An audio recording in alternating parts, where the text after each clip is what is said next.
تو بس آپ اپنی قریب ترین مسجد کی جب اذان کی آواز آئے تو اس کا جواب دے دیں، یہ کافی ہے انشاءاللہ، تو اب اس کی فضیلت حاصل ہو جائے گی. اور اگر آپ کو یہ پتہ نہ ہو، جیسے خواتین کو نہیں پتہ ہوتا بعض دفعہ ممکن ہے، یا یہ نہیں پتہ ہو رہا کہ قریب مسجد کون سی ہے، یا اتنی زیادہ اذانوں کی آوازیں آ رہی ہیں کہ بعض دفعہ دور کی مسجد کی جو اذان کی آواز ہے وہ زیادہ تیز آ رہی ہوتی ہے، قریب کی مسجد کی کم آ رہی ہوتی ہے، تو پتہ ہی نہیں چل رہا ہے، کنفیوژن ہو رہی ہے، تو جو سب سے پہلی اذان ہو اس کا جواب دے دیں، باقیوں کا پھر بے شک نہ بھی دیں.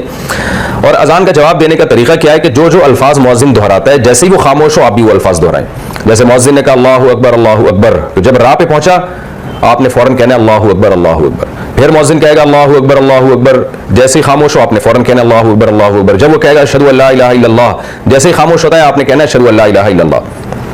جب مؤذن کہتا ہے اشہد ان محمد رسول اللہ، تو بعض لوگ بجائے وہ الفاظ دہرانے کے صلی اللہ علیہ وسلم کہہ دیتے ہیں، تو یہ خلاف سنت ہے.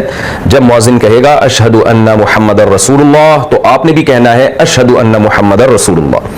پھر جب وہ کہے گا حی علی الصلاۃ تو آپ نے کہنا لا حول ولا قوۃ الا باللہ، کیونکہ مؤذن نے کہا ہے نا کہ آ جاؤ نماز کی طرف، تو ابھی نیکی کا کام ہے نا، تو آپ نے کیا کہنا ہے لا حول ولا قوۃ الا باللہ. برائی سے بچنے کی طاقت اور نیکی کرنے کی طاقت اللہ کی توفیق کے بغیر ممکن نہیں ہے، یہ مطلب ان کلمات کا. یعنی تم نماز کے لیے بلاتے رہے ہو تو ہم اللہ سے توفیق مانگ رہے ہیں، کیونکہ برائی سے بچنا نیکی کرنا اللہ کی توفیق کے بغیر ممکن نہیں ہے. تو اس طرح سے گویا اللہ سے دعا مانگی جاتی ہے کہ ہمیں تو نماز کی توفیق دے.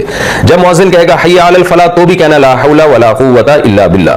فجر کی اذان میں اگر مؤذن کہتا ہے الصلاۃ خیر من النوم تو جواب میں یہی کہنا ہے الصلاۃ خیر من النوم.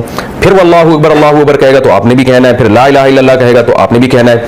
پھر جب مؤذن خاموش ہو جائے تو پھر اس وقت درود شریف پڑھنا چاہیے اور پھر اذان کی دعا پڑھنی چاہیے اللہم رب هذه الدعوة التامة والصلاة القائمة آت محمدا الوسیلة والفضیلة وابعثه مقاما محمودا الذي وعدته انك لا تخلف الميعاد.